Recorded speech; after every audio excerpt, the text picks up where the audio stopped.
কৈলাস পর্বত পৃথিবীর সবথেকে অদ্ভুত এবং রহস্যময়ী একটা পর্বত। বলা হয় কি এই পর্বতের কাছে গেলে নাকি সময় অন্যভাবে কাজ করে। কিছু মানুষ বলেন এখানে গেলে হঠাৎ বয়স বেড়ে যায়। এই কৈলাস পর্বতেই নাকি স্বয়ং মহাদেব নিজে বসবাস করেন। কিন্তু আবার সায়েন্টিস্টরা বলেন যে এখানে যা যা ঘটনাই ঘটে তা সবকিছুর পেছনে রয়েছে সায়েন্স। কোনটা সত্যি এবং কোনটা মিথ্যে। পৃথিবীর সবথেকে উঁচু পর্বত মাউন্ট এভারেস্টের থেকে প্রায় 2000 মিটার ছোট হওয়া সত্ত্বেও মাউন্ট এভারেস্টে আজ পর্যন্ত 7000 জনেরও বেশি মানুষ জয় করেছেন। কিন্তু এই কৈলাস পর্বতে কেউ আজ পর্যন্ত তার চূড়ায় পৌঁছতে পারেনি। কিন্তু কেন? কি এমন অদৃশ্য শক্তি রয়েছে যেটা এই কৈলাস পর্বতকে রক্ষা করে রেখেছে? তো নমস্কার বন্ধুরা, আমি শুভজিৎ। তো চলো দেখা যাক যে কি এমন রহস্য লুকিয়ে আছে এই কৈলাস পর্বতের মধ্যে। 1999 সালে রাশিয়ান ডক্টর এন্স মোলদাসেভ কৈলাস পর্বতে এক্সপিডিশন করার সময় বলেছিল কিছু সময় আগে 4 জন সাইবেরিয়ান ক্লাইম্বার্স কৈলাস পর্বতে চড়ার চেষ্টা করেছিলেন, কিন্তু সেই 4 জন মাত্র 1 থেকে 4 বছরের মধ্যে বয়স্ক হয়ে গিয়ে মারা যান। আবার এই ডক্টর মোলদাসেভের আরেকজন টিমের মেম্বার বলেন কৈলাস পর্বত নাকি একটা টাইম মেশিন এবং এখানে সময় অন্যভাবে কাজ করে এবং এখানে বয়স খুব তাড়াতাড়ি বাড়ে। এবং এই তথ্য আজ পর্যন্ত অনেকেই বলেছেন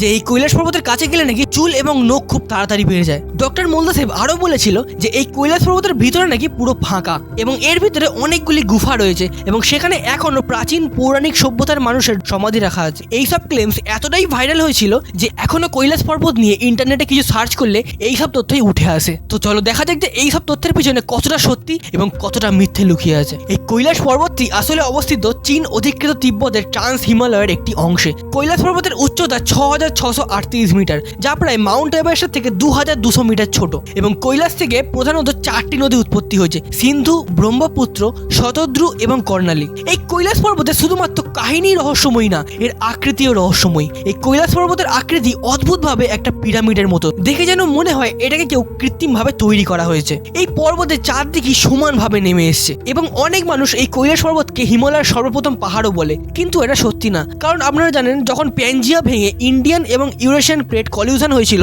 তার ঠিক 5 কোটি সাল পর হিমালয় মাউন্টেন তৈরি হওয়া শুরু হয় এবং তার ঠিক 3 কোটি সাল পর কৈলাস পর্বত তৈরি হওয়া শুরু হয়। মানে আজ থেকে প্রায় 1,70,00,000 সাল আগে। সালটা তখন 1926। ব্রিটিশ অভিযাত্রী হিউ রাটলেজ, যিনি 1933 এবং 1906 সালে ব্রিটিশ এভারেস্ট এক্সপিডিশনের প্রধান নেতা ছিলেন, তিনি কৈলাস আরোহণের পরিকল্পনা করেন। সব প্রস্তুতি সম্পন্ন করে এবং রুট নির্ধারণ হয়ে যাওয়ার পর হঠাৎ তার এক্সপিডিশনটা ক্যান্সেল হয়ে যায়, কারণ সেই সময় নাকি হঠাৎ আবহাওয়া খারাপ হয়ে যায় এবং তার সাথে তিব্বতের স্থানীয় বাসিন্দারা তীব্র আপত্তি জানায় এই এক্সপিডিশনে। হতে পারে ধর্মীয় চাপে তিনি করেননি বা হতে পারে অন্য কোনো রিজন, কিন্তু এই এক্সপিডিশনটা ফেল হওয়ার পিছনে আসল রিজন কিন্তু আজও রহস্যময়। শোনা যায় 1980 দশকের শেষের দিকে নাকি রাশিয়ার সাইবেরিয়ান কয়েকজন ক্লাইম্বার্স তারা কৈলাস পর্বতের কাছে গিয়ে পৌঁছান এক্সপিডিশন করার জন্য, কিন্তু ক্লাইম্বার্সরা কৈলাস পর্বতের কিছুটা ওঠার পর হঠাৎ তাদের শরীরে অদ্ভুত দুর্বলতা লক্ষ্য করা যায়। তাদের হঠাৎ মাথা ঘোরা, দৃষ্টিভ্রম, এই ধরনের নানান জিনিস তারা ফিল করে এবং তাদের মধ্যে কিছুজন বলেছেন যে এই কৈলাস পর্বত যখন তারা চড়াই করছিলেন তখন সেখান থেকে নাকি অদ্ভুত কিছু আওয়াজ পেয়েছেন।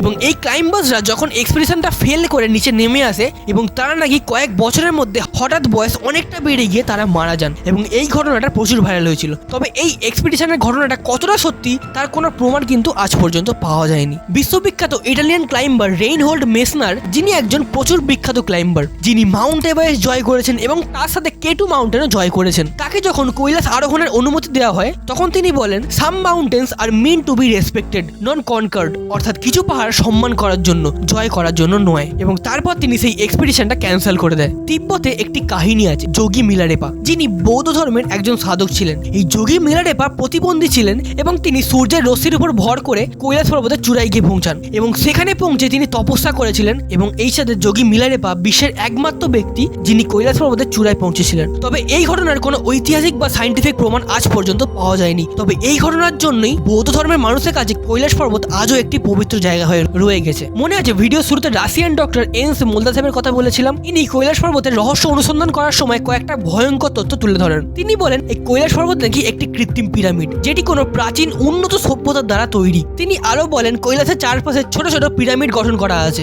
যেগুলি নাকি মূল পাহাড়ের সঙ্গে জ্যামিতিক ভাবে যুক্ত। এবং তিনি সবথেকে কন্ট্রোভার্সিয়াল যে দাবিটা করেছিলেন সেটা হলো যে কৈলাস পর্বত নাকি ভিতর থেকে ফাঁকা এবং এর ভিতরে আজও প্রাচীন পৌরাণিক সভ্যতার মানুষের দেহ রাখা আছে। তবে এইসব কোনো তথ্যেরই কোনো প্রমাণ আজ পর্যন্ত পাওয়া যায়নি। কিন্তু ডক্টর মোলদাসেভের এই থিওরিগুলো এতটাই ভাইরাল হয়েছিল যে এখনো কিছু মানুষ এটাকেই সত্যি ভাবে। এই কৈলাস পর্বতের অনেক তীর্থযাত্রী দাবি করেছেন যে ওই কৈলাস পর্বতের কাছে গেলে বা ওখানে কয়েকদিন থাকলে নাকি হঠাৎ বয়স বেড়ে যায়। কেউ কেউ তো বলেছেন ওখানে গেলে মাত্র 12 ঘন্টায় প্রায় 1 সপ্তাহের মতো চুল ও নখ বেড়ে যায়। তবে এর পিছনে কোনো সায়েন্টিফিক থিওরি আছে কিনা সেটা একটু পরে আসছি। এই কৈলাস পর্বতকে প্রধানত 4টি ধর্মের মানুষ পবিত্র মনে করেন। হিন্দু ধর্ম, বৌদ্ধ ধর্ম, জৈন ধর্ম এবং বন ধর্ম, এই 4টি ধর্মের মানুষই কৈলাস পর্বতের পরিক্রমা করেন। হিন্দু ও বৌদ্ধ ধর্মের মানুষ ক্লকওয়াইজ পরিক্রমা করেন এবং জৈন এবং বন ধর্মের মানুষ অ্যান্টি ক্লকওয়াইজ পরিক্রমা করেন। হিন্দু ধর্মের মতে এই কৈলাস পর্বতেই স্বয়ং মহাদেব এবং মাতা পার্বতী বাস করেন। পুরাণে বলা হয়েছে এখানে মহাদেব চিরধানে লীন হয়ে থাকেন। অনেক শাস্ত্রে লেখা আছে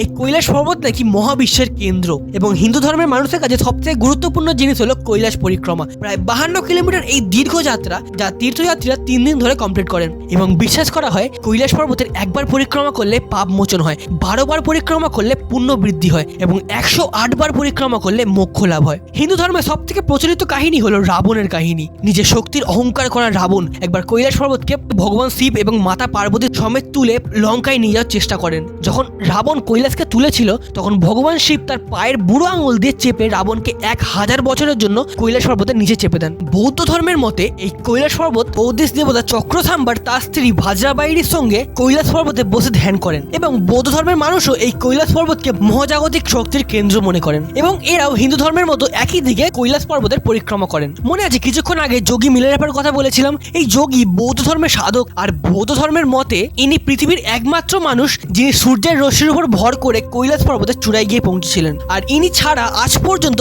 কেউ কৈলাস পর্বতের উপর উঠতে পারেনি। জৈন ধর্মের মতে কৈলাসকে অষ্টাবধ বলা হয়। জৈন ধর্মের মতে প্রথম তীর্থঙ্কর ঋষভান্তা লক্ষ লক্ষ বছর কৈলাসে তপস্যা করে মোক্ষ লাভ করেন। এই জৈন ধর্মের মতে কৈলাস অহিংসা, তপস্যা ও আত্মবিশ্বাসের প্রতীক এবং জৈন ধর্মের পাশাপাশি বন ধর্মের মানুষও কৈলাসকে পবিত্র মনে করেন। যারা যারা জানেন না এই বন ধর্মের ব্যাপারে, বন ধর্ম হলো তিব্বতে বৌদ্ধ ধর্ম আসার আগে প্রচলিত ছিল এই বন ধর্ম। বন ধর্মের মতে কৈলাস সেই অ্যাক্সেস যেটা স্বর্গ এবং পৃথিবীর মিলনস্থল। বন ধর্মের মানুষ বিশ্বাস করেন কৈলাসে আকাশ দেবতা সিপাই গেলমো ও অন্যান্য দেবশক্তির বাসস্থান। এর সাথে জৈন এবং বন ধর্মের মানুষ অ্যান্টি ক্লকওয়াইজ পরিক্রমা করেন এই কৈলাস পর্বতের। এবার জাস্ট একবার ভাবুন, 4টে আলাদা আলাদা ধর্ম কিন্তু সবার কৈলাস পর্বতকে নিয়ে একটি ধারণা যে কৈলাস পর্বত পবিত্র এবং এখানে দেব দেবীরা থাকেন। সালটা তখন 2001। স্প্যানিশ ক্লাইম্বার জিসেস মার্টিনেজ নোভাসকে চাইনিজ গভর্নমেন্ট কৈলাস পর্বতে ওঠার পারমিশন দিয়েছিল, কিন্তু সেই খবর সবার কাছে পৌঁছানোর পর এতটাই ভারী লেভেলের প্রোটেস্ট হয়েছিল যে নোভাস তার এক্সপিডিশন ক্যান্সেল করতে বাধ্য হয় এবং ঠিক তারপর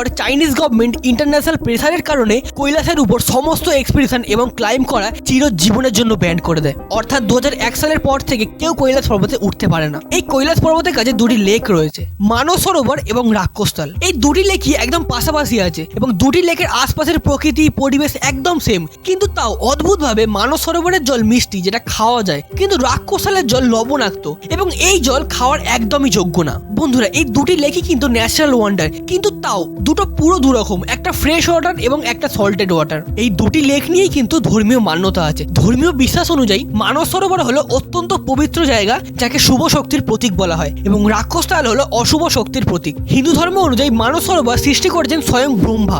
মানস কথার অর্থ হলো মন, অর্থাৎ ব্রহ্মার মন বা চিন্তা থেকে এই লেক সৃষ্টি হয়। বিশ্বাস করা হয় এই মানস সরোবরে স্নান করলে পাপ মোচন হয় এবং এখানে জল পান করলে আত্মা শুদ্ধ হয় এবং যখন কৈলাস যাত্রা শুরু হয় তখন সর্বপ্রথম এই মানস সরোবরে স্নান করতে হয় এবং তারপর কৈলাস যাত্রা শুরু হয়। হিন্দু ধর্মের মানুষ বিশ্বাস করেন এই মানস সরোবরে দেবতারা স্নান করেন। বৌদ্ধ ধর্মেও মানস সরোবরকে পবিত্র মনে করা হয় এবং তিব্বতী ভাষায় মানস সরোবরকে মাপাম উমস্য বলা হয়। অন্যদিকে মানস সরোবরের পাশেই রয়েছে রাক্ষসতাল।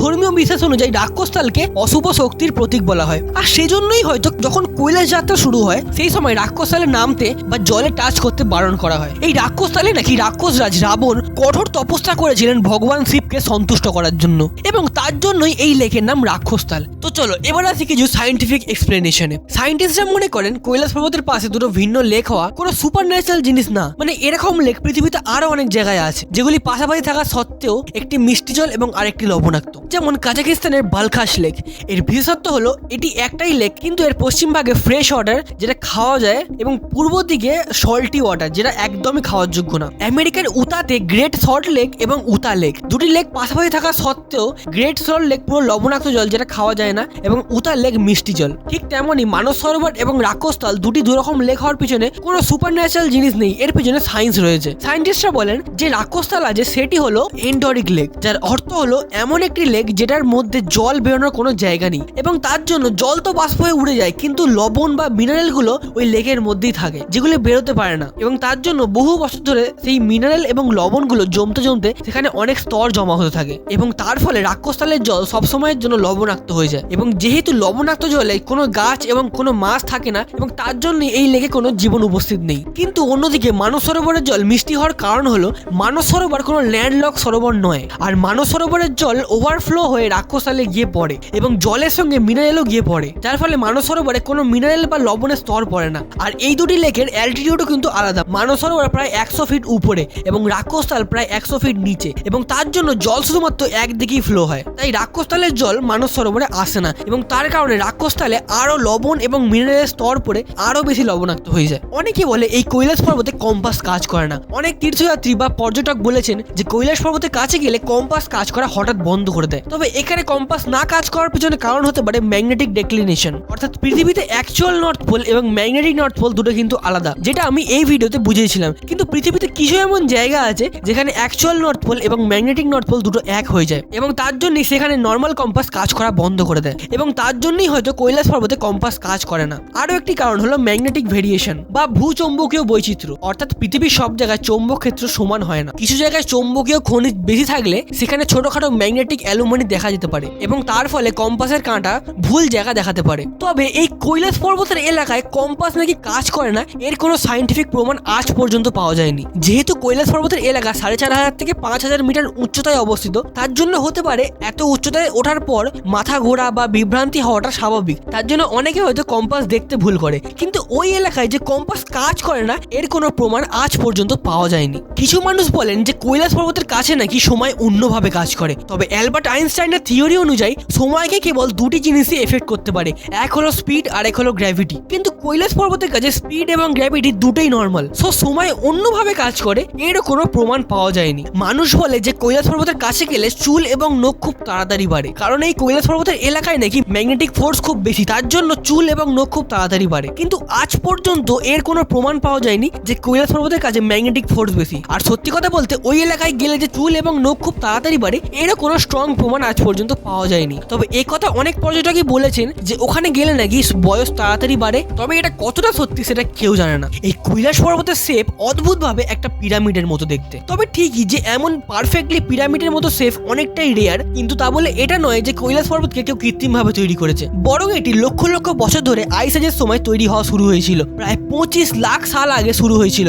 এই আইস এজের সময় গ্লেসিয়ারের বরফগুলো ভ্যালি তৈরি করেছে এবং পাহাড়গুলো কেটে কেটে পারফেক্ট পিরামিডের মতো দেখতে হয়েছে। তবে এটা কোনো সুপার ন্যাচারাল জিনিস না। পৃথিবীতে আরো এমন পাহাড় আছে যেটা ন্যাচারালি পিরামিডের মতো দেখতে, যেমন ইউরোপের আলস মাউন্টেন রেঞ্জের অবস্থিত ম্যাটারহর্নের পাহাড়, যেটাকেও দেখতে পুরো পিরামিডের মতো, এবং যারা সুইজারল্যান্ডে ঘুরতে যায় তখন তারাই পাহাড়কে দেখতেও যায়। মনে আছে কিছুক্ষণ আগে 4 জন সাইবেরিয়ান ক্লাইম্বারের কথা বলেছিলাম, যারা নাকি কৈলাস জয় করার সময় হঠাৎ শরীর খারাপের জন্য নেমে আসে এবং কয়েক বছরের মধ্যে বয়স বেড়ে গিয়ে মারা যান। তবে সত্যি কথা বলতে এই কাহিনীরও কোনো আজ পর্যন্ত প্রমাণ পাওয়া যায়নি। কারা ওই সাইবেরিয়ান ক্লাইম্বার, কি নাম, কত সালে গিয়েছিল, তাদের বয়স কত ছিল, কোন এক্সপিডিশনেই বা তারা গিয়েছিল, সেসব কোনো কিছুরই প্রমাণ আজ পর্যন্ত পাওয়া যায়নি। এমনকি ওই কজনের ডেথ সার্টিফিকেটও অ্যাভেলেবেল নেই। রাশিয়ান মাউন্টেনিয়ারিং ফেডারেশন তো অফিসিয়ালি এটাও বলেছিল যে এরকম কোনো এক্সপিডিশন আজ পর্যন্ত হয়ইনি। তবে কৈলাস পর্বত লক্ষ লক্ষ মানুষের বিশ্বাস এবং আস্থা, আর কিছু জিনিসের বৈজ্ঞানিক প্রমাণ থাকলেও এমন অনেক জিনিস আছে যেগুলোর প্রমাণ আজ পর্যন্ত বিজ্ঞানও দিতে পারেনি। সেজন্যই হয়তো কৈলাস শুধুমাত্র একটি পর্বত নয়,